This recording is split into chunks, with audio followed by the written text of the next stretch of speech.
자, 안녕하세요. 가공샐러드입니다. 여러분 이제 교육행정을 고통스럽게 이제 수업을 들으셨을 거고, 그리고 이제 조금 가벼운 마음으로 교육 철학을 들으시다가, 이제 그 후반부에서 어, 좀 고통을 받으셨겠죠. 이제 뭐 구조주의라든가 뭐 그런 것들 있잖아요. 뭐 그리고 뭐 그 현상학이라든가 해석학이라든가 이런 부분에 대해서 굉장히 고통을 많이 받으셨을 텐데요. 이해하기가 어렵기 때문에. 그런 부분은 사실 여러분이 이해하기가 너무 어려운 부분들이 있잖아요. 그런 부분은 다들 어려워하세요. 다들 어려워하시기 때문에 나만 이해를 못하는가? 나만 이렇게 이해를 못해서 고통을 받는가?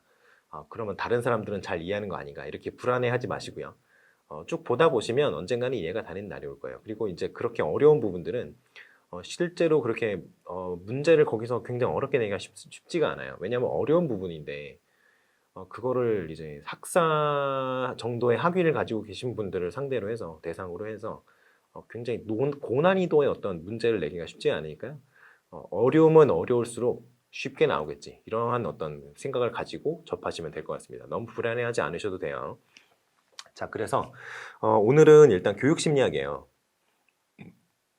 자, 교육심리학인데 교육심리학 같은 경우가 좀 중요하죠, 사실. 왜냐하면 이제 그 어떤 그 교수학습 이론이라든가 그 후에 이어지는 제 책에서도 교육심리학 바로 다음 파트에 어, 상담 그 이론이 이제 쭉 남아 있는데 상담 영역이 생활지도와 상담 영역이 실려 있는데 생활지도와 상담 영역과 굉장히 밀접한 관련이 있고요. 일단 교육심리학 같은 경우에는 그리고 그거 외에도 이제 교수학습 이론이라든가 뭐 이런 거 저런 거 뭐 그 교육공학이라든가 이런 것들에도 다 영향을 미치는 그런 측면이 있죠. 그래서 교육심리학이 중요해요. 중요한데 다만 이걸 심리학을 어떤 스탠드얼론 같은 느낌으로 출제를 할 수 있겠느냐 하면은 또 약간은 그런 부분에서는 낼 수 있다, 낼 것이다 라고 이렇게 딱히 어떻게 확실하게 말할 수 있는 그런 영역은 또 아니기는 하죠.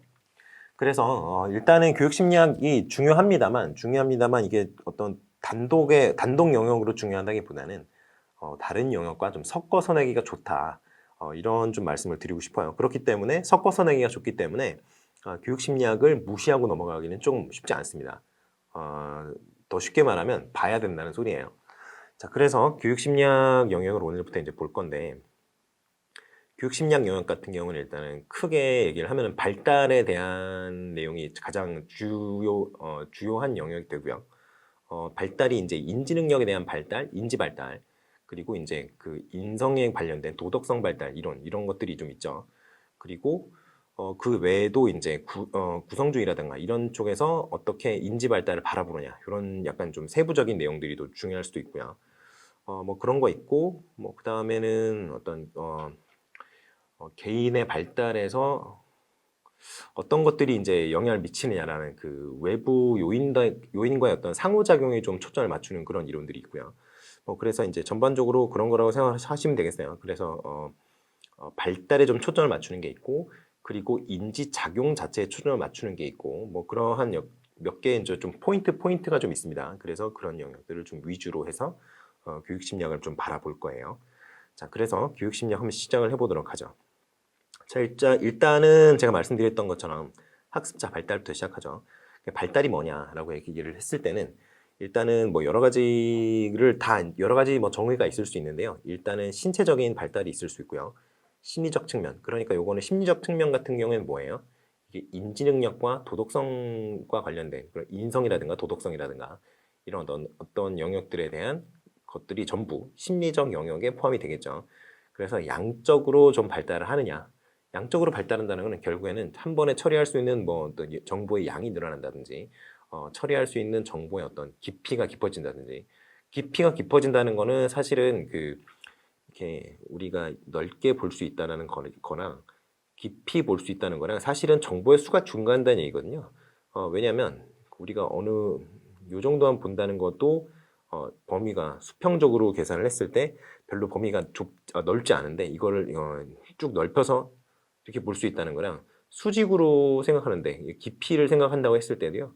관련된 영역이 요만큼밖에 없다라고 생각하고 여기만 볼 때나 이렇게까지 깊은 영역을 볼 때나 둘 다 사실은 1차원적으로 생각을 한다면 전부 다 이게 그 어떤 처리할 수 있는 정보의 수나 똑같은 얘기예요. 그 방향이 이제 수평적이냐, 수직적이냐 이런 차이가 있는 거지. 그래서 결국에는 이제 양적 증대라는 거는 처리할 수 있는 정보의 수가 이제 증가한다는 측면으로 바라보시면 이해가 좀 편합니다. 그리고 질적 변화를 포함한다. 질적 변화 같은 경우에는 이제 아무래도 도덕성이라든가 인성이라든가 이런 쪽의 뭐 발달 이런 쪽과 관련된 그러한 것들이죠. 자, 그래서 일단은 신체적인, 심리적인 측면에서의 양적 증대 및 질적 변화가 발달이다 이렇게 생각하시면 되겠습니다. 뭐 허록이라든가 코프카라든가 이런 사람들이 이제 발달을 바라보는 정의가 좀 나와 있고요. 자, 그럼 발달이 6가지 원리가 있다고 얘기를 할 수 있는데 6가지 원리가 이제 뭐 발달의 원리는 사실 여러 가지가 있는데 왜 뒤에까지 있죠? 그래서 발달의 원리가 6가지가 있는데 일단 한번 쭉 보시겠어요? 그냥 알아만 두시면 되는 내용입니다. 뭐 달달달 외울 필요까지는 없는 내용이에요. 자, 일단 개인차가 있죠. 발달은 다 개인차가 나타납니다. 예를 들어서 여러분 이제 조카가 있을 수 있잖아요. 여러분이 아이가 있는 경우는 좀 드물 테니까 조카가 있다고 합시다. 조카 친구가 있을 수 있죠. 어머니들끼리 뭐 친구여서 오빠나 언니가 이제 아이가 있다면 한번 보세요. 그러면 같은 유치원이나 같은 유아원 다니는 아이들하고 하더라도 똑같은 날 태어난 아이라도 이게 그 커가는 속도가 전혀 달라요. 예를 들어서 뭐 이렇게 보통 이제 일단 평균 신장이라든가 평균 체중이라든가 이런 게 있거든요. 매일 어떤 그 아이가 성장할 때마다 기록할 수 있는 그런 것들이 있는데 그거 보면 이제 상위권이 있고 하위권이 있고 이런 어떤 기준이 있단 말이에요. 그 기준이 나오는 이유가 개인이 발달하는 속도가 달라서 그래요. 그럴 수밖에 없잖아요. 개인차가 있다는 거고요. 그리고 순서와 방향이 있다는 겁니다. 그래서 일정한 어떤 순서에 따라서 발생을 하죠. 우리가 이제 그 정자랑 난자랑 수정이 되어서 그 배아 상태에서부터 이제 세포 분열이 이루어지면서 이제 발달을 하기 시작을 하잖아요.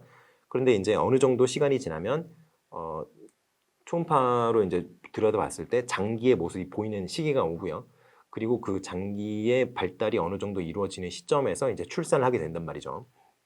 근데 그러한 어떤 장기나 기관들의 어떤 발달 순서가 그냥 프로그래밍이 되어 있는 것처럼 마치 컴퓨터 프로그램처럼 어떤 일정한 순서에 따라서 그래 발전을 합니다. 그리고 뭐 그 이후에도 태어난 이후에도 뭐 눈을 뜨는 시점이라든가 말을 하게 되는 시점이라든가 목소리를 낼 수 있는 시점이 말을 하는 시점보다 좀 전에 오고 뭐 이런 거 있죠. 그리고 이제 기어 다닐 수 있는 시점과 걸어 다닐 수 있는 시점 이런 것들이 다 일정한 순서에 따라서 나타나죠. 그렇기 때문에 이건 어느 정도 순서에 따라 나타난다는 그런 것이 있습니다. 그래서 뭐 방향은 상부에서 하부로, 중심부에서 말초로, 전체 운동에서 특수 운동을 발달한다. 이런 식으로 생각하면 되겠어요. 유전과 환경의 상호작용. 네, 유전적인 요소는 이제 여러분이 아버지랑 어머니한테 이어받은 그런 유전자가 반반 섞여서 여러분이 나온 거잖아요. 그러한 요인들로 인해서 여러분의 여러 가지 특성들이 결정이 되는 것이 많은데 그것만으로는 여러분의 발달을 다 설명할 수가 없죠. 여러분이 이제 어떤 환경에 노출되어서 아동기를 보내고 청소년기를 보냈는지에 따라서 유아기, 뭐 청소년기, 뭐 아동기, 청소년기 이런 거 보냈느냐에 따라서 여러분이 발달한 방향이 다를 수 있죠. 여러분이 이제 생각하는 사고방식이라든가 이런 것들이 다를 수가 있는데 뭐 그런 것들은 보면은 유전적 요인과 환경적 요인의 상호작용의 결과다라고 해석을 할 수 있다는 거예요. 자, 그다음 계속성의 원리죠. 자, 그다음 계속성 원리입니다. 계속성이라는 게 뭐냐면 결과적으로는 이제 우리가 계단을 올라가는 것처럼 생각을 할 수가 있는데 어떻게 발달이라는 거를 우리가 계단 올라가는 것처럼 생각할 수도 있는데 사실은 여러분이 계단을 따라서 어떤 발달이 이루어지는 게 아니죠. 어느 단계 어느 단계 도달하면 뿅 하고 이렇게 발달하나요? 아니죠. 여러분은 1초 1초 앞으로 계속 시간 여행을 하면서 신체가 계속 그 어떤 시간에 따라서 발달하고 세포가 분화하고 세포의 수가 증가하고 이런 단계를 거치잖아요.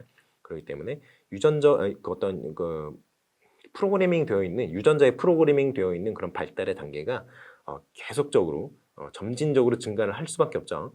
그래서 이러한 특성이 나타난다는 겁니다. 계속성의 원리, 연속적이고 점진적으로 낮은 단계에서 높은 단계로, 그래서 낮은 발달 단계에서 더 높은 발달 단계로 이동한다 이런 거죠. 분화와 통합의 원리, 뭐 이것도 뭐 뻔한 얘기입니다. 일단은 모든 행동이 전체적인 반응을 보이다가 특수한 반응과 부분 반응으로 분화된다고 해서 여러분 애들이 말 시작하는 거 생각을 해보세요. 예전에는 그냥 마 이런 식으로만 얘기를 하다가 어느 순간 엄마 얘기를 할 수 있잖아요. 그렇게 그 발음을 조절하는 그 조음 기관이라고 하죠. articulative 뭐 organ 이런 식으로 얘기를 하는데 그 조음 기관들을 미세하게 조절할 수 있는 어떤 근육의 성장 정도에 도달해야만 발음을 조절할 수 있다는 겁니다.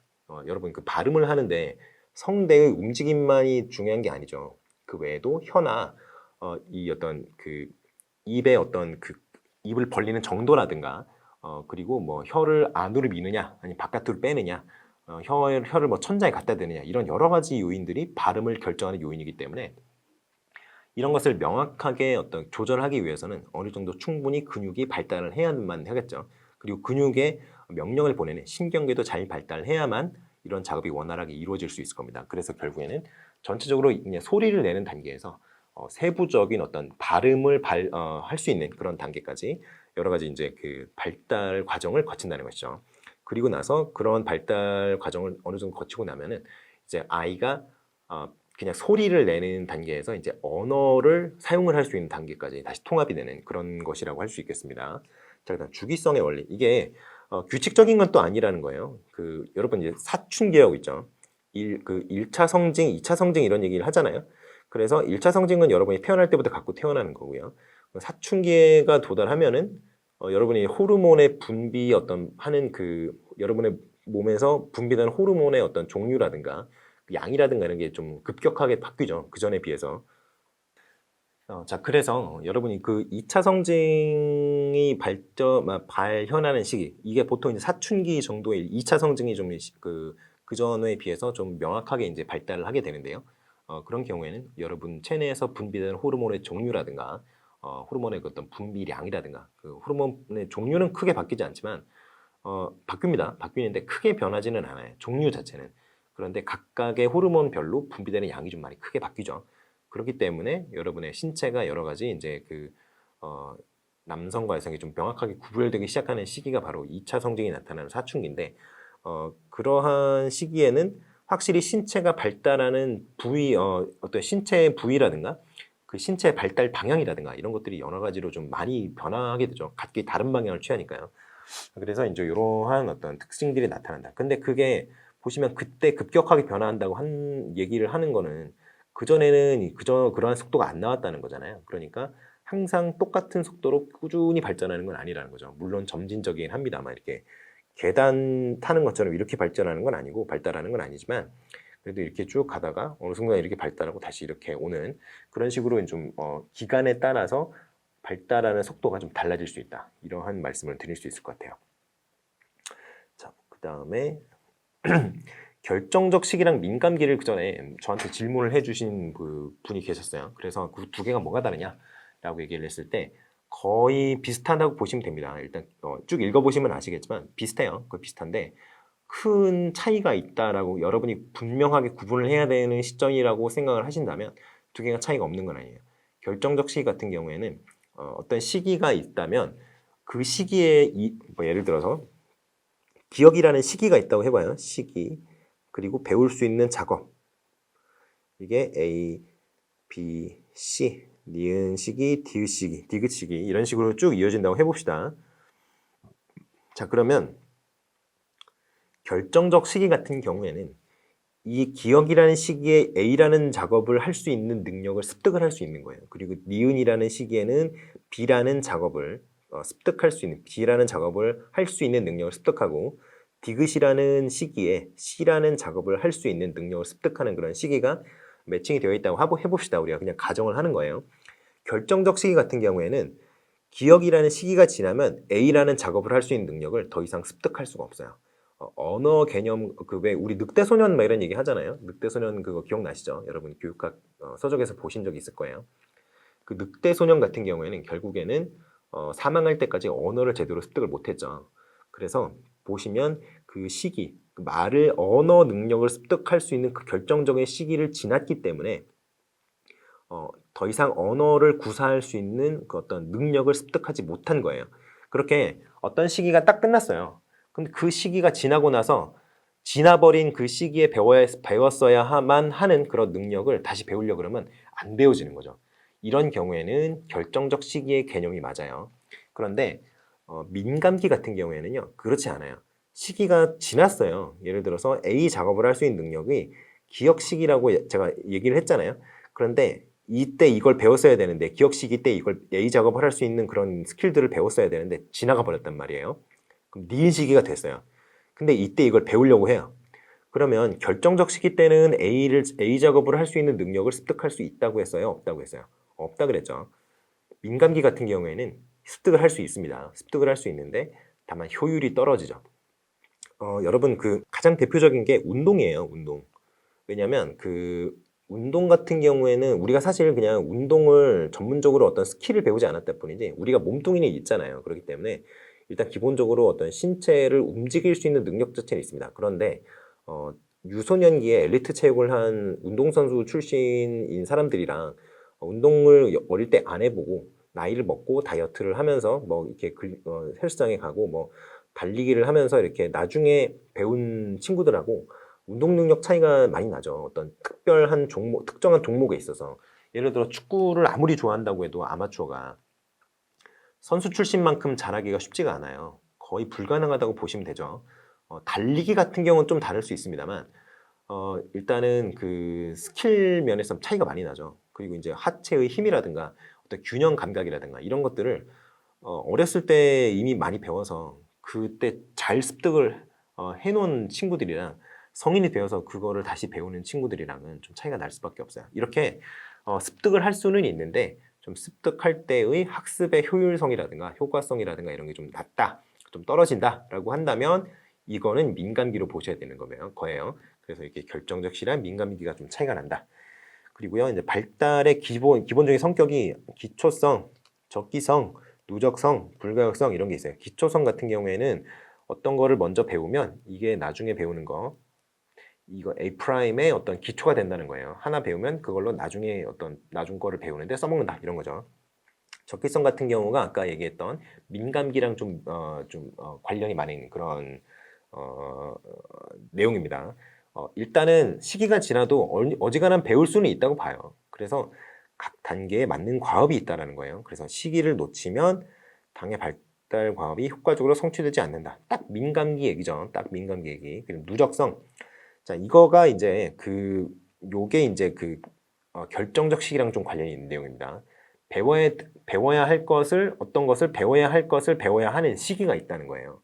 그 시기를 놓치면 이게 어떤 잘 발달되지 않은 상태로 다음 단계로 넘어가 버리는데 그때 안 배웠던 것이 결손이 된 게 다음 단계에 누적이 돼가지고 부정적인 영향을 미친다는 거예요. 이게 바로 이제 누적성의 원리에 가까운 거예요. 누적성의 원리라는 거죠. 그 다음에 불가역성, 그리고 결정적 시기를 놓친 경우 그 결함은 쉽게 회복되지 않는다. 누적성과 불가역성은 아까 얘기했던 결정적 시기와 좀 가까운, 좀 관련성이 더 많은 그런 개념이라고 할 수 있겠습니다. 자, 허비거스트의 발달 과업을 한번 볼게요.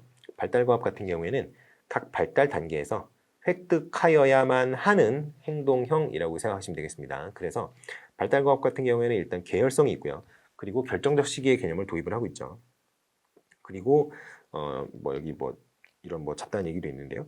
교육 목표 설정과 교육 과정 편성의 지표가 된다. 그리고 지식 정보화 사회에서의 평생 교육의 토대가 된다. 얘기를 할 수 있어요. 평생 교육은 여기서 보시고요. 평생 교육 관련해서는 제가 쭉 모아놓은 그 꼭지가 있으니까 그거를 나중에 보시면 되겠습니다. 자, 그래서 유아기, 아동기, 청소년기, 청년기, 장년기, 노년기 이렇게 해서 총 6단계로 나누어요. 하비거스트 같은 경우에는. 그런데 여러분이 좀 보셔야 되는 거는 이쯤이다. 청소년기. 왜냐면 여러분 이제 대부분 다 이제 중등 임용을 공부하시는 분들이죠. 그렇기 때문에 딱 여기가 잘 왔습니다. 12세, 13세면 딱 중학교 이제 시작하는 나이죠. 이게 만 나이니까. 그래서 사실 우리나라로 따지면 우리나라 12살이 이제 초등학교 5학년이잖아요. 초등학교 6학년이고. 근데 사실은 1에서 2 더하면 초6에서 중1 정도 되는 나이죠. 그러니까 딱 중학교부터 시작하는 겁니다. 그래서 18세면은 고등학교 졸업하는 나이. 딱 요 청소년기 여기가 좀 중요합니다. 그래서 여기를 좀 자세히 보시면 체격을 인정, 성역할 수용, 새로운 관계 형성, 정서적인 독립, 그리고 가치 체계 형성 이런 것들이 잘 이루어져야 된다는 거예요. 그래서 그러한 것들이 잘 이루어져야 되는 시기이기 때문에 교육 내용이 그런 식으로 구성이 되어 있다는 거죠. 아시겠죠? 자, 그리고 생태학적 체계 이론, 이거 브롬펜브레너가 얘기했던 내용인데요. 이거는 이제 여기 표를 그냥 보시는 게 낫겠죠. 그래서 여기 개인 세계부터 해서 마이크로, 그다음 메소, 엑소, 매크로 이렇게 점차적으로 이제 그 개인을 둘러싸고 있는 그 환경의 크기를 불려 나가는 그런 이론이에요. 자, 그럼 미시체계부터 볼게요. 미시체계 같은 경우에는 그 직접적인 어떤 아동과 직접적인 개인과 직접적인 상호작용을 하는 그런 곳들이에요. 그러한 어떤 영역이죠. 그러니까 뭐 가족이라든가 친구라든가 뭐 이런 학교 이런 것들이 들어가고요. 중간체계 같은 경우에는 여기 미시체계 간의 관계성 또는 맥락 간의 연결. 그러니까 가족이랑 친구랑 어떤 관계, 가족이랑 학교랑 관계 이런 거를 나타내는 게 바로 중간체계라고 할 수 있겠습니다. 외체계 같은 경우에는 사실상 그 어떤 개인과 직접적인 관련은 없어요. 그런데 영향은 미칠 수 있는 그런 것들이죠. 여기 보시면 부모님의 직장이라든가 그리고 이제 직접적으로 관련을 맺고 있지만 않지만 예를 들어 지방교육체제나 교육위원회 같은 경우는 제가 직접 그 사람들이랑 알고 지내는 건 아니잖아요. 그러니까 직접적인 관련은 없는데 그 사람들이 하는 어떤 작업들 같은 것들이 그 사람들이 하는 행정 업무 같은 것들이 나한테 영향을 미칠 수 있죠. 그렇기 때문에 외체계라고 하는 거고요. 그다음에 거시체계 같은 경우에는 일반적으로 이제 아주 큽니다. 이거는. 그래서 문화 어떤 배경이라든가 법이라든가 이런 것들이 이제 거시체계가 되는 거죠. 자, 연대체계 또는 시간체계라고 하는 게 있는데요. 이거는 그 전에 얘기했던 미시체계 이거는 그 전에 얘기를 했던 미시체계, 중간체계, 외체계, 거시체계랑은 달리 이거는 시간선을 따라 움직이는 개념이에요. 이게 미시적 여기 보시면 여기 개인 그리고 미시, 중간, 외, 거시 이렇게 돼 있잖아요. 이 5개는 그냥 그 어떤 정태적인 느낌이에요. 그냥 시간선의 흐름, 시간선에 따른 어떤 시간의 흐름을 고려하지 않는 거죠. 그런데 개인이라는 건 우리는 생명체이기 때문에 시공간선 상에 위치하고 있잖아요. 그래서 1초에 1초씩, 1초마다 1초씩 미래로 여행을 계속하고 있는 거고요. 자, 그래서 이 시간선을 고려를 했을 때 사람의 발달이라는 거는 시간의 흐름을 전제를 하고 있는 거잖아요. 그런데 그때 특별한 사건들이 일어날 수가 있어요. 예를 들어서 남자친구나 여자친구랑 헤어졌다라든가 이것도 뭐 제가 봐서는 사실 지나고 나면 크게 의미가 있는 건 아닌데 그때만큼은 굉장히 어렵고 힘들고 막 이렇잖아요. 가슴이 아프고 그러니까 뭐 만났을 때 좋았던 게 이제 헤어질 때는 뭐 안 좋게 헤어졌다던가 그래서 뭐 이성에 대한 어떤 혐오라든가 불신이라든가 이런 게 좀 생성될 수도 있고요. 좀 극단적인 케이스에는 그래서 이제 여러 가지 사건들을 얘기하는 거죠. 이제 부모님이 뭐 돌아가셨다든가 아니면 뭐 부모님이 뭐 이혼을 하셨다든가 이런 사건들이 있을 수 있죠. 그런 것들이 바로 개인의 가치관이라든가 이런 거에 큰 영향을 줄 수 있기 때문에 이것들도 큰 의미가 있다. 이런 식으로 해서 연대책이라는 이름으로 지금 그 어떤 개인을 둘러싸고 있는 어떤 환경적인 요인으로 보고 있는 겁니다. 자, 그다음에 프리트우프 카프라의 생태학적 접근 볼게요. 생태학적 접근 같은 경우에는 에코 리터러시라고 많이 합니다. 그래서 과학적인 어떤 접근 방법과 좀 대조를 할 수가 있어요. 자, 이 표를 한번 보시면 될 것 같은데요. 사고가 어떻게 다른지, 가치관이 어떻게 다른지, 내용이 어떻게 다른지 정리를 해놨어요. 이거 쭉 보시면 돼요. 자, 근데 이게 과학적인 그 접근 방법과 카프라의 어떤 생태학적 접근이 좀 다른 것들이 일단은 과학적 접근이 이러한 특성을 갖고 있다고 했을 때 합리적, 분석적, 환원론적, 선형적 사고의 특징을 보인다고 했을 때 생태학적 접근은 직관적, 종합적, 전일론적, 비선형적 사고의 특징을 지닌다고 해요. 그런데 여러분이 확실하게 잘 이해가 안 되는 단어들이 몇 개 있을 거예요. 한번 보시죠. 일단 환원론적이라는 단어를 좀 보셔야 돼요. 환원한다는 게 뭐죠? 환원한다는 게 뭐예요? 뭐 세제를 넣고 이렇게 막 녹슨 거를 안 녹슨 상태로 환원하는 그런 건가요? 그런 게 아니죠. 간단하게 생각하면은 큰 거를 작은 걸로 쪼개므로써 더 근본으로 갈 수 있다라고 생각하는 사고가 이제 환원론이에요. 예를 들어서 생물학을 생각을 해봅시다. 생물학을 막 공부를 해요. 근데 생물학을 이제 생화학 같은 거 막 공부를 하다 보면 일단은 결국에 3학년, 4학년 이렇게 올라가다 보면 화학이랑 굉장히 많이 연결이 되죠. 그래서 이제 생물학은 결국엔 어떤 화학 같은 그 화학의 어떤 그 세부 학문이나 마찬가지다. 궁극적으로는 이렇게 주장하는 사람들이 있을 수 있어요.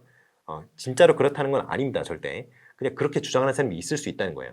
자, 그럼 화학을 한번 볼까요? 화학은 처음에는 이제 막 이렇게 뭐 분자식, 뭐 구조식, 시성식 막 이런 거 그리면서 화학 공부를 막 하죠. 그러다가 3학년, 4학년쯤 되면 뭐예요? 물리학이랑 엄청난 연관이 생기죠. 그렇기 때문에 이렇게 주장하는 사람들이 있을 수 있어요. 화학? 그런 거 결국에는 물리학이지. 궁극적으로는 물리학에 불과해. 라고 생각할 수 있어요. 그런 사람이 있을 수 있다는 겁니다. 그렇게 그 어떤 그 영역을 부수하고 있는 거를 쪼개는 거예요. 그래서 결국에는 이거 아니냐? 결국에는 이거 아니냐? 이렇게 환원하는 거를 환원주의 또는 환원론이라고 해요. 근데 물리학에서 끝나느냐? 그거 아니죠. 물리학 쭉 가다 보면 수학을 많이 하잖아요. 그러면 결국엔 수학 아니야? 라고 얘기하는 게 있을 수 있죠. 수학도 거기서 끝나나요? 수학은 원래 철학의 하위 분류를 시작했지. 철학이 짱이야. 이렇게 되는 그런 식으로 이제 환원을 하다 보면 어디까지 갈 수 있는지 알 수가 없는 거죠. 그러니까 이런 식으로 이제 작은 부분으로 쪼개서 이제 뭐 그 작은 부분에 더 근본적인 것이다라고 보는 게 이제 환원론인데요. 이거는 좀 말이 안 되는 사고이기도 하죠. 왜냐하면 그 쪼갰을 때 그 어떤 쪼개어져 있는 작은 부분이 다른 작은 부분들이 있을 수 있을 거 아니에요. 그 영역에. 근데 그 다른 작은 부분과 어떤 연관성이 있을 수 있는데 그 연관성이 있음으로 해서 그 영역이라는 독자적인 영역이 의미를 가지고 있을 수 있는데 그거를 다 무시하는 어떤 사고기 때문에 이 환원론적인 사고가 항상 올바른 것은 아닙니다. 뭐 그렇다고 해서 항상 나쁜 사고는 아니죠. 근데 아무튼 환원론적인 사고가 좀 너무 지배적인 그러한 어떤 접근법이 과학적 접근법이라고 하겠어요. 그리고 선형적 사고 같은 경우에는 뭐냐면요. 간단해요. A라는 사건이 있고 B라는 사건이 있고 C라는 사건이 있으면 A 때문에 B가 일어나고요. B 때문에 C가 일어난 거예요. 그래서 A가 일어나면 당연히 C가 일어난다. 이런 식으로 무조건 다 논리적으로 이어진다. 사건들이라는 거는. 이렇게 생각하는 게 선형적인 사고입니다. 그런데 생태학적 접근은 이러한 사고의 특징이 안 나타난다는 거죠. 뭐 그런 쪽으로 생각하시면 될 것 같습니다. 그래서 이러한 특징이 있어요. 옳고 그름의 이분법적 가치를 거부하고 서로 다름이라는 다양한 가치를 수용. 이 부분이 좀 중요합니다. 그래서 이쪽에서 패러다임 전환을 이제 프리토프 카프라가 주장했던 패러다임의 전환은 이런 측면에서 좀 접근하시면 되겠어요. 그래서 부분에서 전체로. 이게 아까 환원론적 사고가 과학적 접근의 어떤 특징이라고 했었죠. 근데 그거를 전일적 사고로 좀 전환해야 되는 것이 아니냐라고 얘기하는 거죠. 그리고 구조에서 과정으로. 객관적 과학에서 인식적 과학으로 전환. 그래서 객관적 과학 같은 경우에는 환원론적 사고가 들어갈 수밖에 없어요. 왜냐하면 모든 것을 쪼개서 수치화하는 작업이 굉장히 많이 포함되죠. 객관적인 과학 같은 경우에는. 그런데 인식적 과학 같은 경우에는 사회과학이라든가 이런 어떤 연구자의 어떤 주관이라든가 가치관이라든가 이런 것들이 좀 접목이 되어 있는 그런 영역들이 많이 생기고 있죠. 실제로 요즘에는 이제 어떤 과학의 분과 영역이라고 하더라도 이제 박사후 과정 이런 쪽으로 가면은 굉장히 그 다른 영역과의 어떤 콜라보레이션이라든가 뭐 협업이라든가 굉장히 자주 일어나고 있다고 해요. 요즘에는 그래서 어떤 크로스되는 영역별로 크로스 도메인이라고 많이 하는데요. 그래서 영역별로 이제 교차되는 그러한 어떤 형태의 연구가 많이 일어나고 있죠. 그리고 이제 건물에서 연결망으로 이게 지식에 대한 어떤 은유예요. 그래서 건물 같은 경우에는 어떤 거예요? 이렇게 건물이 이렇게 있으면 이 건물과 이 건물은 서로 구분이 되잖아요. 이렇게 A 건물은 A 건물이고 B 건물은 B 건물이지 이런 건데 이게 아니라 이런 식으로 연결이 돼 있다는 거죠. 이렇게 연결망 그러니까 네트워크를 더 중시한다는 거예요. 그렇게 해서 이제 좀 지식에 대한 어떤 생각을 스키마 구조주의자들이 얘기하는 그 스키마를 스키마를 만드는 스키마의 형성 이런 걸로 보는 게 아니라 어떤 지식과 지식 그 노드들 간의 어떤 네트워크를 형성하는 작업이다라고 본다는 거예요. 자 그리고 진리에서 근사적 진술로의 전환 이거는 뭐 비슷합니다. 그냥 그 어떤 거랑 비슷하냐면 우리가 교육 철학할 때 얘기를 했었잖아요. 그 형이상학을 주장하는 사람들이랑 관념론자들이랑 그 실용론자들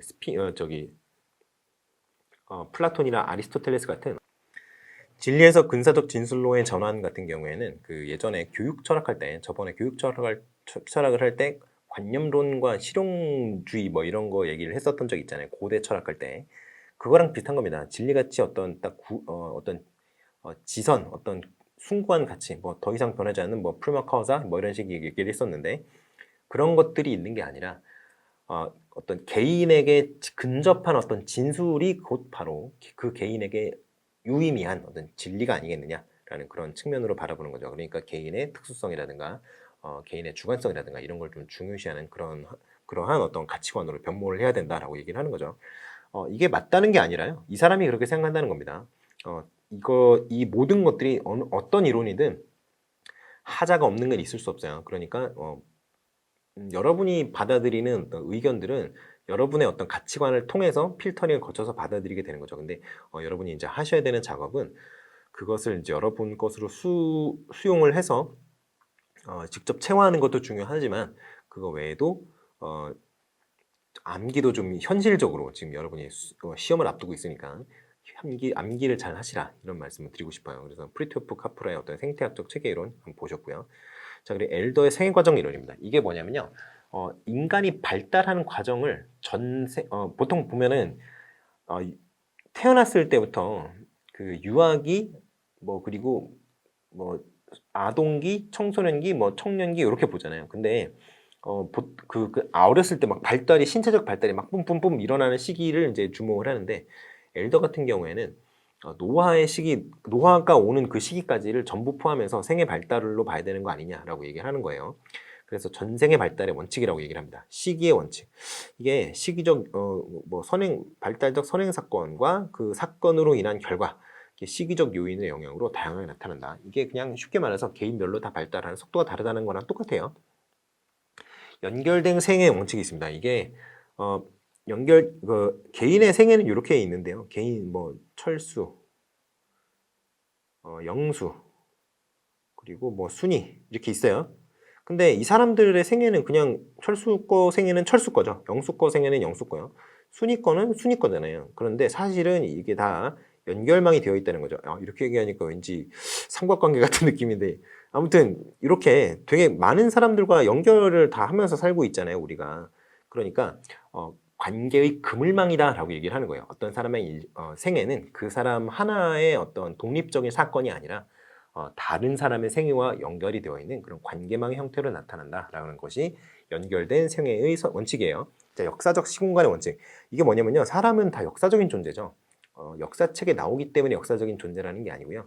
그 어떤 역사적인 사건들이 일어나는 것들이 다 시간의 연속선상에서 일어나잖아요. 시공간의 연속선상에서. 그런데 인간도 그러한 시공간의 연속선상에 위치해 있다는 거죠. 굉장히 철학적인 얘기인데 아무튼 그렇습니다. 그리고 역사적 사건은 개인의 발달에만 영향을 미치는 것이 아니라 개인의 사회적 역할 수행에도 영향을 미친다.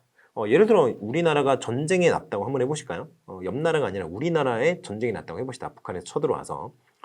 그러면 일단은 나이가 좀 어린 남자분들 같은 경우에는 당연히 그 예비군은 지역을 방위를 하러 가겠지만 현역으로 근무를 하고 있는 친구들 같은 경우에는 당연히 전쟁터에 투입이 되겠죠. 그 이제 굉장히 많이 죽을 겁니다.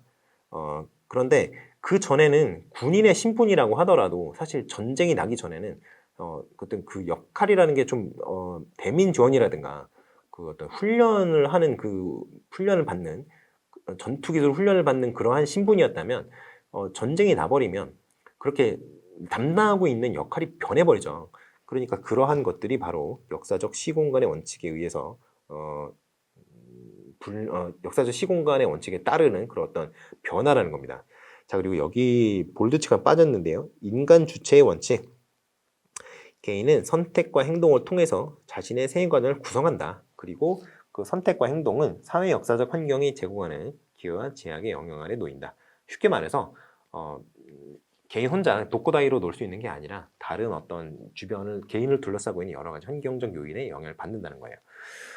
자, 그렇게 해서 넘어가시면 되겠습니다. 그 다음에 인지발달 보시죠. 인지발달부터가 좀 더 중요합니다. 일단 피아제의 인지발달 이론을 보시겠어요. 피아제가 나왔으면 또 누가 나올까요? 그렇죠. 비고츠키도 나오겠죠. 자, 비고츠키도 나올 거고요. 근데 피아제부터 먼저 보시겠습니다. 참고로 피아제와 비고츠키는 동시대 사람이에요. 근데 비고츠키가 36살인가에 죽어요. 굉장히 일찍 죽죠. 굉장한 천재적인 어떤 심리학자였는데 일찍 죽어요. 그리고 피아제도 거의 나이가 비슷한데 피아제는 거의 90살도 넘게 살았죠. 그래서 이제 좀 안타깝습니다. 비고치키가 더 살아있었더라면 심리학 이론이라든가 여러 가지 발전이 있었을 텐데 하는 그런 안타까움이 있는데요. 자, 아무튼 피아제의 인지발달 이론부터 보시겠어요? 그 전에 제가 얘기했던 교육 철학 얘기했을 때 좀 기억이 나실는지 모르겠는데 마지막쯤에 구조주의 얘기를 한 적이 있습니다. 구조주의자들이 어떠한 주장을 한다고 했죠. 그렇죠. 모든 것에는 어떤 궁극적인 실체와 같은 단 하나의 어떤 진리에 가까운 어떤 구조가 딱 있다라고 존재를 했죠. 근데 피아제가 구조주의자라고 했어요. 그래서 피아제의 인지발달 이론은 그런 구조주의적인 어떤 요소를 굉장히 많이 띠고 있습니다. 자, 한번 보실까요? 보시면 발생학적 인식론이라고 하는 이유가 바로 그런 거예요. 사람의 어떤 인지 능력의 발달이 짜여져 있는 구조에 따라서 순서를 밟아서 발전한다라고 얘기를 하고 있거든요. 자, 그럼 보실까요? 자, 일단은 지능 같은 경우에는 뭐라고 정의를 하고 있느냐면, 자, 가변적 특성을 갖는 어떤 특징이고요. 그리고 상호작용을 합니다. 뭐와? 환경과 끊임없이 상호작용을 한다. 그리고 환경에 적응하기 위해서 구조를 형성한다. 구조를 구성한다. 그러한 특징을 갖는 어떤 특성, 그게 바로 지능이라고 얘기하는 거예요. 자, 그 다음에 인지 발달 보시겠어요?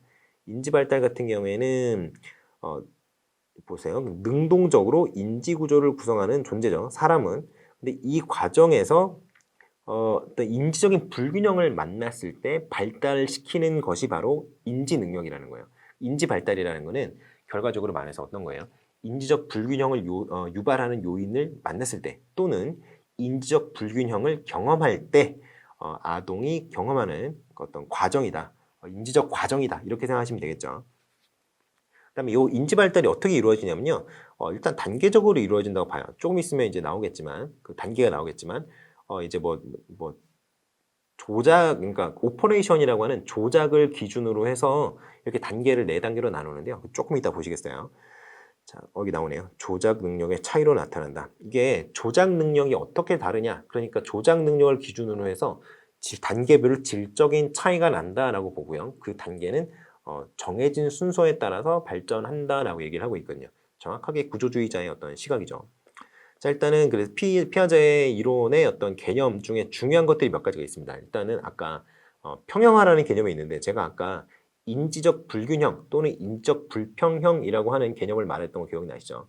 그게 뭐냐면요. 기존에 개인이 갖고 있던 도식, 스키마로 해석이 안 되는 어떤 상황을 경험을 했을 때 개인이 경험을 하는 그런 불편감, 그게 바로 인지적 불균형이에요. 그 불편감이 뭐냐면 불편해가지고 앉아 있는데 자세가 막 불편한 거예요. 계속 허리가. 그렇게 고쳐 앉을 수가 있잖아요. 이렇게. 근데 그러한 얘기를 하는 게 아니라 인지적으로 봤을 때 뭔가 내가 이해가 잘 안 되니까 저거를 이해를 하고 싶은데 잘 안 돼요. 그러면 개인이 어떻겠어요? 이해가 잘 안 되면 좀 불편할 거 아니에요. 그러한 불편감이 바로 인지적 불균형이에요. 근데 그러한 인지적 불균형을 경험하면 개인은 그 인지적 불균형을 해소하고 싶어 하거든요. 그 과정에서 나타나는 어떤 것이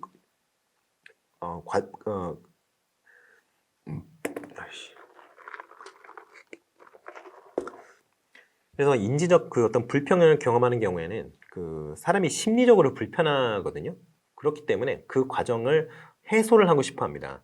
그래서 해소를 통해서 도달하고 싶어 하는 어떤 단계가 바로 평형 또는 균형이라고 얘기를 하는데 그 어떤 불편함 또는 그 불편감 또는 불균형 그 단계에서 평형 또는 균형이라는 단계로 이동하는 그 과정이 바로 이 평형화입니다. 아시겠죠? 보시면 불균형 상태를 균형 상태로 전환시키는 과정, 이거를 이제 평형화라고 하죠. 자, 인지 발달 단계가 있는데요. 이게 4가지가 있습니다. 그래서 감각 운동기, 그 다음에 이거는 아예 조작이라는 개념 자체가 들어오지 않는 단계예요. 그리고 전조작기, 구체적 조작기, 형식적 조작기, 이렇게 4가지로 나눈다고 보실 수 있겠습니다. 여기 이런 식으로 나타나죠. 그래서 여기 보시면 이제 뭐 중심화, 자기중심성, 뭐 제한적 정의 능력, 뭐 그다음에 구체적 조작기 같은 경우에는 보존, 서열 조작, 가역, 그리고 형식적 조작기는 명제, 가설 연역, 추상 뭐 이런 게 나오는데요. 중요한 것만 보고 넘어가시면 되겠어요. 이제 뭐가 중요한지는 제가 좀 이따가 하나씩 보면서 말씀을 드릴게요. 자, 도식이라는 개념이 있어요. 스키마라고 하죠. 이게 쉽게 말하면 좀 이렇게 좀 저속한 어떤 표현입니다만 왁구죠, 왁구. 이게 일본어인데 쓰면 안 되는데 이 왁구가 뭐냐면요, 이 틀이에요, 틀. 그래서 우리가 떡 만들 때 보면은 그 떡을 이렇게 막 예전에 이제 떡 만드는 그 영상 같은 거 그 드라마 이런 데 보시면 이렇게 명절에 이렇게 쌀을 쪄가지고 이렇게 그 나무 망치로 이렇게 때려가지고 떡을 만들잖아요. 그리고 나서 백설기 같은 거 만들 때 어떻게 해요? 그 한쪽에 뚫려 있는 직육면체 또는 정육면체 같은 그 나무로 된 틀에다가 면포를 깔고 그 안에다 그걸 막 쑤셔 넣어가지고 그 결국에 네모난 모양을 만들어내잖아요. 그렇게 그 어떤 모양을 만들어내기 위한 틀 같은 게 바로 이 스키마라고 생각하시면 돼요. 그런데 이 스키마 같은 경우에는 그렇죠. 윤곽 또는 틀 이게 이제 스키마인데요. 이런 특성이 있습니다. 전체성 이게 뭐냐면요. 그 스키마의 개념에 하나가 들어있는 게 아니잖아요. 개념과 개념이 어떠한 구조로 어떠한 논리로 연결되어 있는지에 대한 표상이 스키마인데 그러다 보니까 여러 가지 개념을 어떤 그 자신의 하위 구조로 갖고 있어요. 스키마 같은 경우에는 여러 가지가 연결되어 있으니까요. 그래서 그 개념들이 연결되어 있는 방식이 중요하단 말이죠. 그러니까 부분의 합 이상의 포괄적 체계다 이렇게 말할 수 있는 거죠. 그리고 변형 이게 부분과의 관련성이에요. 한 부분이 어떻게 다른 부분이 되는지에 대한 어떤 개념이 바로 변형이라고 생각하시면 되겠습니다. 그 다음에 자기조절이 있어요. 자기조절 같은 경우에는 아까 그 평형화 과정과 굉장히 밀접한 관련이 있습니다. 이게 왜 그러냐면요. 구조는 본질적으로 자기 유지, 자기 조직화, 폐쇄 등의 어떤 자기 조절적 특징을 갖는다고 하잖아요. 이게 쉽게 말하면 뭐냐면요. 구조는 어떤 그 구조로 해석이 안 되는 새로운 개념을 접했을 때 그 구조가 그 개념을 설명할 수 있을 때까지 변형이 되든지 확장이 되든지 아니면 무시하든지 여러 가지 과정을 거치게 되는데요. 그러한 과정을 거침으로써 인적 불균형 상태에서 균형 상태로 이동하고 싶어 하는 거, 그러한 특징이 있거든요. 그 과정에서 나타나는 특징이 바로 이 자기조절이라는 특성입니다. 아시겠죠? 자, 적응입니다. 적응 같은 경우에는 적응 동화라든가 조절이라든가 이러한 인지적 과정을 통해서 평형 상태에 도달하는 그런 과정입니다. 아시겠죠? 이걸 수능이라고도 얘기를 해요. 뭐 그 내용은 쭉 읽어보시면 되고요. 제가 방금 전에 얘기를 했죠. 어떤 그 기존의 스키마로 해석을 할 수 없는 또는 해석이 어려운 새로운 어떤 개념을 접했을 때 사람이 어떻게 한다고요? 그걸 해석할 수 있을 때까지 구조 자체를 좀 변형시킨다든가 아니면 그냥 해석이 되면 그거 좋은 거고요. 해석이 안 되는 거 얘기하는 거예요. 해석이 안 되는 경우는 어떻게 스키마를 확장시킨다든가 스키마를 좀 변형시킨다든가 아니면 다 귀찮아. 그럼 어떻게 할 수 있겠어요? 무시하면 되죠. 나는 아무것도 못 봤습니다. 이렇게 판사님 저는 아무것도 보지 못했습니다. 이러고 넘어가는 거죠. 그냥 무시해버리는 겁니다. 이게 약간 왜 일본 애들 보면 이제 귀신을 뭐 뒤돌아보지 말라 이런 얘기 하잖아요. 귀신이 이제 알아채니까 뭐 그런 느낌인 거죠. 그냥 있는 거 나도 알고 다 아는데 그냥 무시하는 거예요. 그냥 해석을 하기 싫으니까 귀찮으니까 뭐 그런 거라고 생각하시면 됩니다. 그다음에 인지 발달 단계 이제 본격적으로 나오죠. 그래서 어떻게 나눈다 그랬어요? 감각적 운동기 또는 감각 운동기를 센서리 모터 스테이지라고 해요. 센서리 모터가 바로 감각 기관이거든요. 센서리 모터 스테이지라고 하고 그다음에 조작을 하기 직전의 단계, 그래서 전 조작기라고 하는 겁니다. 그리고 구체적 조작기가 나오고요. 형식적 조작기가 나옵니다. 사실 그 구체적인 어떤 내용보다 형식적인 내용, 이게 더 추상적인 경우가 많죠. 그래서 형식적 조작기를 가장 마지막에 경험을 하게 되는 거예요. 자, 감각운동기 같은 경우에는 그냥 막 물고 빨고 막 이런 거 하는 단계 있죠. 그 단계가 이제 뭐 감각운동기예요. 엄청 어린 단계니까, 유아 단계니까. 이때는 사실 그냥 배고프면 울고 뭐 싸고 이제 먹었으면 싸할 거 아니에요? 그러면 이제 불편하니까 뭐 묻고 이러니까 그럼 막 울고 막 이런 그런 단계죠. 근데 나이를 먹을수록 이게 되게 신기한 게 자기 주변에서 계속 있는 사람은 이제 알아봐요. 아무리 어린아이라도 아무리 어린아이는 아니고 사실 어느 정도 나이가 먹어야 되겠지만 한 6개월쯤 지나면 좀 낯익은 사람을 알아보더라고요. 너무너무 신기해요. 자, 그래서 요겁니다. 그래서 그게 대상 영속성이에요. 그래서 요게 감각운동기 말에 이렇게 획득한다라고 하는데 이게 사실 개인차가 좀 있거든요. 지금 제 조카 같은 경우에 이제 한 6개월 정도 됐거든요. 그러면 진짜 엄마 아빠 얼굴은 조금씩 알아보고요. 그리고 저랑 이제 저희 부모님도 이제 좀 알아보고 뭐 이래요. 그래서 이게 완벽하게는 아닌데 그래도 어느 정도 구분을 하는 거 보니까 너무너무 신기한 거예요. 조카가 너무 이쁩니다, 진짜. 자, 아무튼 그래서 전조작기는 이제 요 감각운동기 다음 단계인데요. 이제는 슬슬 논리적으로 사고를 할 수 있는 어떤 특징들이 나타나기 시작을 해요. 근데 완전히 논리적이지는 않은 거죠. 그래서 체계적이고 논리적인 사고가 이루어지기 전 단계예요. 아직 확실하게 어떤 체계적이고 논리적인 사고가 나타나지 않습니다. 그런데 그래도 이 감각운동기에 비해서는 확실히 체계적이고 논리적이 되죠. 그래서 이때는 어떤 특징이 나타나냐면요. 중심화. 나만 중요한 거야. 이제 다른 사람의 어떤 그 사고를 이해를 못하는 거죠. 자기 중심성. 이것도 똑같아요. 중심화가 일단은 한 가지 방식, 딱 하나에 꽂히면 그거 외에 다른 어떤 시각을 고려를 못하는 게 이제 중심화고요. 자기 중심성은 자기 기준으로만 모든 걸 판단하는 거예요. 그러한 특징이 나타나는 게 자기 중심성입니다. 제한적 정의 능력. 이거는 하나를 뭘 봐서 알아요. 그런데 그게 다른 거에도 적용이 될 수 있는 것이 굉장히 많잖아요. 그런데 그거를 잘 못하는 그런 특성이 있습니다. 그리고 제한적 가역 능력. 그리고 이게 뭐냐면요. 조작과 역조작을 할 수 있는 능력이 바로 가역 능력이에요. 기억이 아닙니다. 기억 이런 거 아니고 가역이에요. 거꾸로 할 때 거꾸로 역자 있죠. 거꾸로 역자에 가능할 때 가를 붙여가지고 거꾸로 돌릴 수 있는 능력이라는 거예요. 자, 그래서 이거를 예를 들어서 스프링이 이렇게 있을 수 있잖아요. 스프링을 누르면 스프링이 이렇게 쪼그라들겠죠, 이렇게. 근데 이거 놓으면 어떻게 돼요? 스프링이 다시 이렇게 돌아가죠. 이게 놓으면 이렇게 눌렀던 스프링을 놓으면 다시 원상태로 돌아가는 게 그 능력이 있잖아요. 이게 바로 가역 능력인데 이거를 이해를 못한다는 거예요. 잘 이해를 못하는 거죠. 이렇게 스프링 같이 굉장히 단순한 것 같은 경우에는 이해를 합니다만 좀 어려운 것들이 있죠.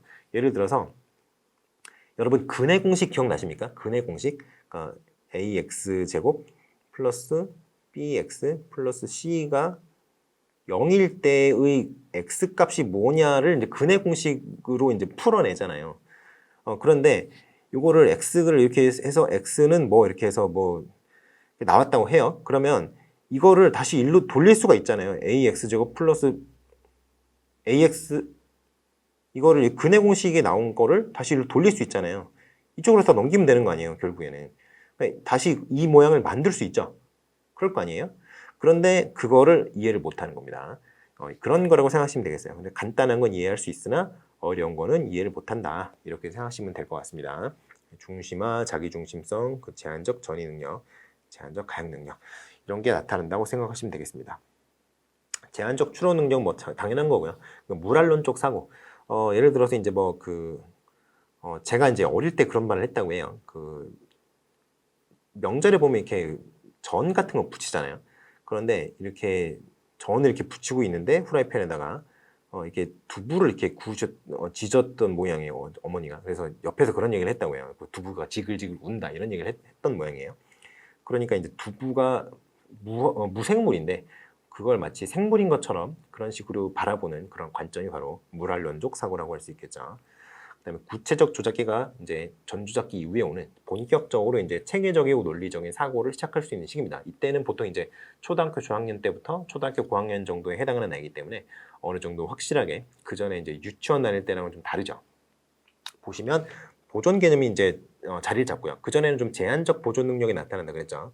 그다음에 서열 조작 능력이 나타납니다. 서열 조작 능력이 조금 중요해요. 이게 상대적인 비교라든가 서열화, 인과관계, 시간이나 속도의 관계 등을 이해할 수 있는 능력이 서열 조작 능력이에요. 그러니까 한마디로 이거랑 비교했을 때 이게 더 크다, 이게 더 작다 이런 정도에서 끝나는 게 아니라 이게 더 큰데 이게 더 무거워. 이게 더 큰데 이게 더 가볍고 이게 더 작은데 이게 무거워요. 그러면은 이게 커졌을 때 똑같은 사이로 커졌을 때 어느 게 더 무거울까? 그럼 이게 더 무거워요 라고 생각할 수 있는 능력.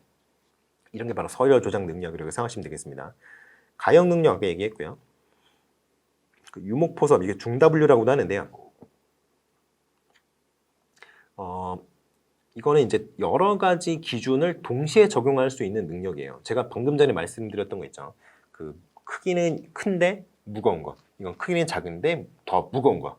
무게가 똑같다고 하더라도 이러면 부피라는 개념과 질량이라는 개념을 물론 그 용어를 모른다고 하더라도 무겁다는 거는 아이들이 알잖아요. 우리는 사실 그 무게라는 게 질량과 동일한 개념이라는 거 알고 있죠. 뭐 9.8 미터 퍼 세컨드 제곱의 어떤 그 지구의 중력 가속도 하에서의 어떤 그 어떤 그런 거라는 걸 알고 있지만 애들은 모르잖아요. 근데 그냥 무게라는 걸로 알고 있다는 거죠. 무게랑 부피를 동시에 고려할 수 있다는 거예요. 그래서 동일한 크기가 되었을 때 어느 것이 더 무거울까? 그러면 그 두 가지의 어떤 개념을 동시에 생각을 해서 이게 더 무거워요 라고 얘기할 수 있는 그런 능력이라는 거죠. 형식적 조작이 이제 조작의 어떤 끝판왕의 단계인데요. 2단계에서는 좀 추상적인 사고가 이제 확실하게 가능해지는 그런 시기가 됩니다. 자, 보시죠. 그러면은 명제적인 사고를 할 수 있습니다. 명제적 사고가 뭐냐면요. 이렇게 A는 B고 B는 C면 A는 C 이렇게 되는 어떤 명제끼리의 어떤 논리적인 선후 관계 이런 것들이 바로 명제적인 사고의 어떤 특징이라고 할 수 있습니다.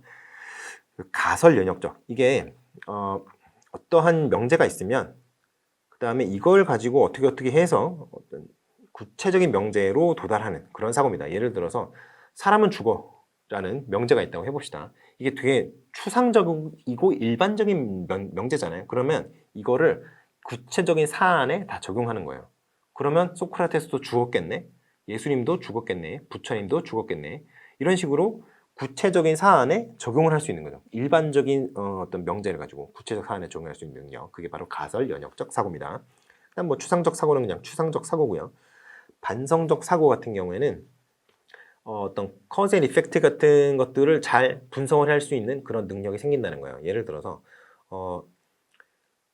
창문을 깼어요, 누가. 근데 창문이 왜 깨졌을까? 라고 얘기했을 때 뭔가가 날아와서 부딪혔겠지 라고 생각하는 능력. 그러니까 창문이 깨진 이유가 뭔가 외부에서 충격이 있었으니까 깨졌을 거 아니에요.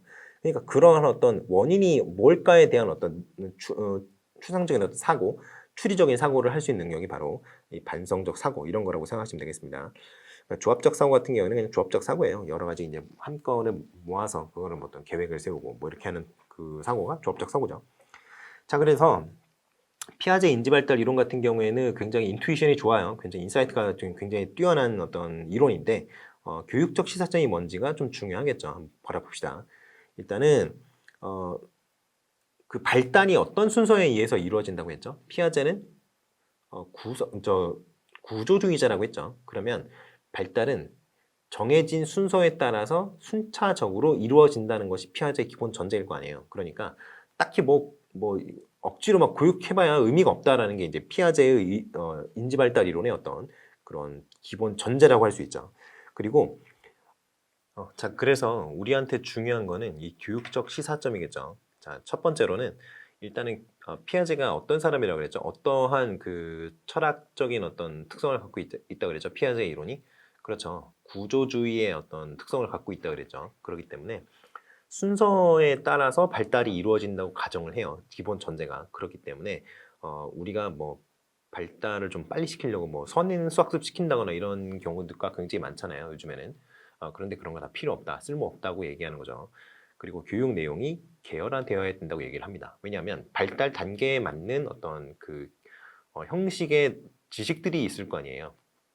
예를 들어서 뭐 3살 막 이렇게 된 애들한테 덧셈 뺄셈 이런 거 사칙연삭 알려주면 뭐 이렇게 뭐 폰 노이만이라든가 이런 천재들은 다 알겠지만 우리 같은 평범한 사람들은 3살밖에 안 됐는데 덧셈 뺄셈 하기 쉽지 않잖아요. 그러니까 그런 어떤 그 발달 단계에 맞는 어떤 형식의 교육 내용이 필요하다 이런 식으로 얘기할 수 있고요. 두 번째는 인지적 불균형을 유발하여야 된다라는 거예요. 자, 아까 보시면 인지적 불균형이 뭐라 그랬어요? 기존에 갖고 있던 도식으로 해석하지 못하는 어떤 새로운 사상에 대해서 접했을 때, 새로운 사상을 접했을 때 그러한 그 인지 과정이라든가 인식 과정에서 나타나는 어떤 불편함 또는 좀 약간 심리적인 어떤 불편감 이런 것들이 인지적 불균형이라고 그랬잖아요. 그런데 사람의 어떤 그 기본 그 스키마 또는 그 사람의 어떤 지적 능력 같은 경우에는 어떤 특징이 있다고 그랬죠? 그런 불균형을 해소하고 싶어 한다 그랬죠. 그래서 불균형 또는 불평형 상태에서 균형 또는 평형 상태로 이동하고 싶어 한다 그랬잖아요. 그런 이동 압력이 학습을 유발하기 때문에 그런 인지적 불균형을 유발하여야 한다라고 얘기를 하는 겁니다. 그리고 사회적 상호작용을 강조한다. 이게 좀 중요해요. 이게 내용 자체가 중요하다기보다는 피아제의 인지발달 이론을 잘못 해석하고 계시는 분들 같은 경우에는 이 사회적 상호작용을 강조하지 않았던 것으로 그렇게 착각을 하시는데요. 아닙니다. 사회적 상호작용을 굉장히 강조해요. 특히 언어적 상호작용을 굉장히 강조합니다. 이게 비고츠키만 언어적 상호작용을 강조한 게 아니에요. 그런데 이걸 잘못 해석하고 계시는 분들이 많아서 좀 강조를 드립니다. 언어적 상호작용을 굉장히 강조해요. 그런데 강조하는 이유가 뭐냐면요. 어떤 도덕성 발달이라든가 그리고 사회화라든가 논리적 사고 능력 발달이 언어적 상호작용을 통해서 이루어지기 때문이라고 생각하는 거죠. 자, 이게 어떤 의미냐면요. 사실 비고츠키가 얘기했던 거는 좀 이따 얘기하겠지만 비고츠키 같은 경우에는 그 언어가 아이들의 어떤 발달을 이끈다라고 얘기를 했어요. 직접적으로 이끈다라고 얘기하는 거죠. 그런데 피아제는 그거는 아니에요. 그런데 간접적으로는 도움이 될 수 있다라고 얘기하는 측면이 있는 거죠. 왜 그러냐면 내가 사고했던 방법과 어떤 방향이 다른 사람의 사고하는 방법 또는 방향과 차이가 있다, 다르다라는 걸 인식할 수 있는 기회로서 작용할 수 있기 때문에 한마디로 그 트리거가 될 수 있기 때문에 유의미하다라고 얘기를 한다는 거죠. 그렇기 때문에 사회적 상호작용이 피아제 이론에서도 강조가 된다. 이거는 여러분들이 좀 생각해 보셔야 될 것 같습니다. 다만 뭐라 그랬죠? 제가 아까 어떤 발달 단계는 기본적으로 정해져 있고 그 발달 단계 순서에 따라서 차근차근 발달이 되기 때문에 언어 상호작용을 한다 그래서 발달이 촉진되는 것은 아닙니다. 다만 발달 단계를 밟아 나갈 때 조금 더 풍부하고 좀 깊이 있는 발달이 이루어질 수 있도록 그런 조력은 할 수 있다는 거죠. 조력을 한다는 게 촉진한다는 거랑 개념은 다르죠. 그렇게 생각을 하셔야 되고요. 자, 피아제의 자기중심성 얘기가 있었는데 이거는 좀 다른 견해들도 있어요. 자기중심성 같은 경우에는 피아제 같은 경우에는 그 언제 나타난다고 했죠? 그 전조작기에 나타나서 그 구체적 조작기쯤 되면 사라진다고 봤어요. 그런데 더 그 쭉 유지가 될 수 있다고 보는 그런 관점이 있었죠. 이제 셀만의 조망수용 능력에 대한 어떤 이론이라든가 아니면 그 이쪽에 나오는 청소년기 특징, 엘킨이 얘기했던 청소년기 특징 같은 경우에는 좀 이제 피아제의 자기중심성에 대해서 좀 다른 견해를 갖고 있어요. 자, 일단 조망수용 능력을 한번 볼까요? 조망수용 능력 같은 경우에는 이런 능력이에요. 다른 사람의 입장, 관점, 감정 등을 추론하여서 이해하는 능력이에요. 그런데 이게 조망의 종류가 여러 가지 있죠. 공간 조망, 감정 조망, 인지 조망 이런 게 있어요. 그런데 발달 단계가 있습니다. 이게 0단계에서 3단계까지 4단계까지 0단계에서 4단계까지 총 5단계로 이루어져 있어요. 그래서 미분화된 조망 수용 능력 이게 다를 수 있다는 걸 이해하지 못하는 그런 단계예요. 그래서 내 거만 맞는 거예요. 내 거만. 다른 사람 건 이해하지 못해요. 1단계는 사회정보적 조망 수용 능력. 이건 언제냐면요. 6살에서 8살 정도 되는 그 시점에 나타나는 겁니다. 그래서 이게 관점이 다를 수 있다는 걸 이해하지 못하는 거가 이제 그게 이제 0단계라고 한다면 그 다음에 상황에 대한 해석이 다를 수 있다는 거를 인지하지 못한다는 거예요. 이게 관점은 다를 수 있는데 관점이 달라도 이게 좀 애매한 그런 그 소리가 있죠. 그러니까 뭐냐면 이게 굉장히 그 이해하기 어려운 부분인데 어떠한 내용이냐면 내가 그 상황이 되었을 때 어떻게 하겠다라는 게 다른 사람이 그 상황에 어떻게 할 것이다라는 거랑 다를 수 있다는 걸 이해를 못한다는 거예요. 좀 내용이 좀 어렵죠. 그래서 이거는 뭐냐면 다른 사람들이 그 상황에서 그렇게 행동을 한 이유가 뭘까에 대해서 추론을 못한다라고 생각하시면 되겠습니다. 자, 그리고 2단계가 이제 자기 반성적 조망 수용 능력이에요. 그래서 2단계 정도부터는 나와 다른 사람이 다른 어떤 관점을 가질 수 있다는 것 자체는 이해를 해요. 그런데 그런데 이제 그 뭐라 해야 되죠? 내가 다른 사람의 관점을 생각했을 때, 그리고 다른 사람이 나에 대해 생각했을 때 어떻게 된다라는 사실을 동시에 고려는 좀 하기 힘든 그러한 어떤 특성이 나타난다고 하겠죠. 좀 약간 한계가 있는 거죠. 3단계 같은 경우에는 제3자적 조망 수용 능력이라 그래서 이때부터는 이제 조망이 여러 개가 있다고 하더라도 그걸 동시에 좀 고려할 수 있는 그런 특징이 나타납니다. 자, 그리고 제3자 입장에서 객관적으로 생각할 수가 있죠. 자, 4단계가 여기 띄어쓰기가 왜 안 돼 있나요? 뭐 아무튼 4단계가 사회적 조망 수용 능력인데요. 이때는 거의 완성된 조망 수용 능력을 보여줍니다. 그래서 굉장히 많은 어떤 사회 체계 자체를 굉장히 여러 사람이 있잖아요. 우리 사회. 그 여러 사람의 어떤 공유된 그런 견해의 결과로 생각을 하죠. 그러니까 한마디로 사회계약론에서 얘기하는 그런 느낌으로 모든 사람이 어떤 굉장히 많은 사람이 동의한 어떤 결과가 사회체계다라고 생각한다라고 생각하시면 되겠습니다. 자, 그래서 일반화된 조망을 이해하기 시작한다는 거예요. 자, 그리고 이게 좀 중요합니다.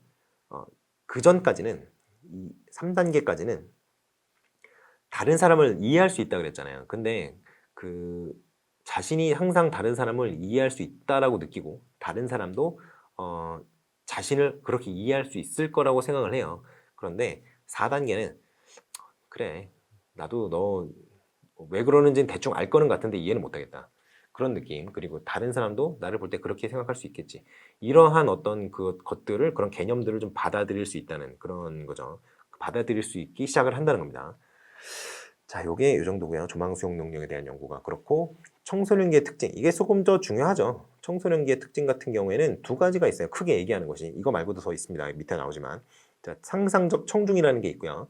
그리고 개인적 우화라는 게 있어요. 상상적 청중이 뭐냐면 내가 어떤 관객들을 가지고 있는, 지금 내 앞에 있는 사람들이 전부 나를 바라보고 있는 관객이라고 생각을 하는 거예요. 그래서 뭐 외모라든가 행동이라든가 이런 거에 되게 자신의 외모나 행동에 대해서 신경을 되게 많이 쓰는 시기가 온다는 거죠. 근데 뭐 누가 본다고, 그죠?